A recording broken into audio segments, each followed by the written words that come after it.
जय जगन्नाथ सांग मैंने आसते आज देखा जाना पनीपरिवार प्राइस दुबई रे केता इंडिया रे केते। ये देखो तो काकुड़ी 3 टंका 50 पैसा किलो, गोटे टंका सांग मैंने 24 टंका एठी। से अनुसार आपण हिसाब करूँ केते प्राइस।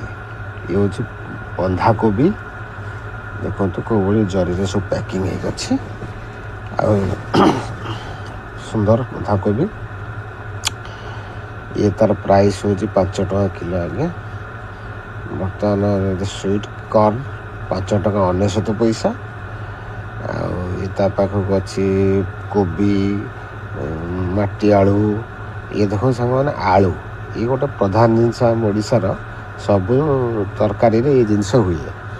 आलू आमर ये बर्तमान दुबई दाम हूँ 2 टंका 99 पैसा पाकिस्तानी आलू।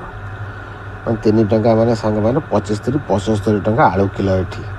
ये देखो तो ये गोटे आलू ये हूँ लेबानन आलू 2 टंका 99 पैसा। 3 टंका माने 75 टंका आलू किलो। आम ओडिशा रे इंडिया रे कौन आलू किलो 75 टंका मैंने कहतु। ये देखो बैगण ये है कुंदूरी 11 टंका किलो। ये पाखक है कलरा देखो सांग मैंने के लंबा लंबा ये 9 टंका 99 पैसा 10 टंका किलो कलरा किलो मैंने 10 टंका हेल्ले बर्तमान होगा आपंकर 250 टंका। ये देखो भेंडी 11 टंका किलो 11 टंका 99 पैसा 300 टंका भेंडी किलो सांग मैंने इंडिया करेन्सी जो हिसाब करवा देखो केते महंगा।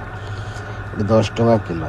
ता पाखक बीम्स देखो 8 टंका 99 पैसा बीम्स। ता पाखक आमर हूँ जह्नी देखिल तो सांग मैंने एठिकार कौ भाई प्राइस आ केते महंगा।